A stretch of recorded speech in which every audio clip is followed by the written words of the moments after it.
আগের ভিডিওতে বলেছিলাম যে একটা পেশেন্টকে আনতে যেয়ে আজকে কিন্তু মার খেয়ে আসতাম। দেখো গাইস, আমরা কিন্তু কাজ করি, সবাই আমরা কাজ করি, সবাই কাজে কিন্তু সবাই ব্যস্ত থাকি।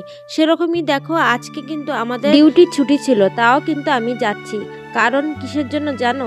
যে গর্ভবতী মারা আছে না, সেরা যদি আমাদের সাথে না আসতে পারে, যদি আধা রাস্তায় অসুবিধা হয়, যদি রাত্রে কারো পেন আরম্ভ হয়, এখন কিন্তু অ্যাভেলেবল গাড়িও দিচ্ছে না, 108ও কিন্তু অ্যাভেলেবল দিচ্ছে না।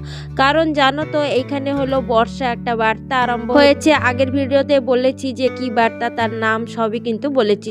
যেটা দেখোনি অবশ্যই দেখে নিও, তাহলে জানতে পারবে। তাই ভেবেই কিন্তু এত কষ্ট করে আসা, যার জন্য করছি সেরাই যদি না বোঝে আর কি বলা যাবে বলো।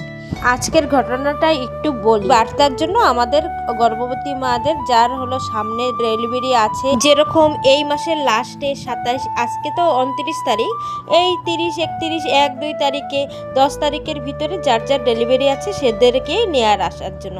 কারণ ডেলিভারি 9 মাস হলে তো আর বলা যায় না কবে কার হবে।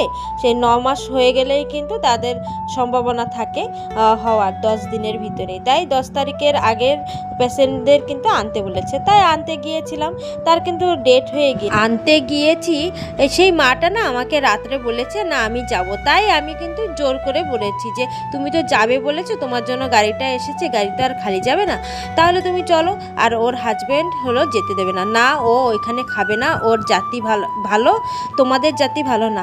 আজকেও যে এত জাতি করে মানুষ আর কি বলবো। কেউ আছে পড়াশোনা করেও মূর্খ, আর কেউ আছে বিনা পড়াশোনায় কিন্তু অনেক বুদ্ধি থাকে, তাদের কাছ থেকে অনেক কিছু শেখার।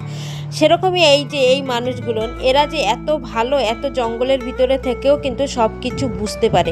কিন্তু যারা একটু জঙ্গল থেকে উদ্ধার হয়ে একটু ভালো জায়গায় থাকে, সেরা কিন্তু কিছুই বুঝে। যার কথা বলছি সে কিন্তু ভিডিও ক্লিপ একটু দেখাতে পারবো এই ভিডিওতে, কারণ ভিডিওটা অনেক বড়, তো এই ভিডিওতে দেখতে পারবে না। আমি কিন্তু আরেকটা বড় ব্লগ করেছি, সেইখানেই কিন্তু ছাড়বো, সেইখানেই দেখতে পারবে। তাহলে আমার ভিডিওতে চোখ, তাহলে চলো দেখাই সেই ভিডিওতে আমাকে কেমন ভাবে গালাগালি দিচ্ছিল।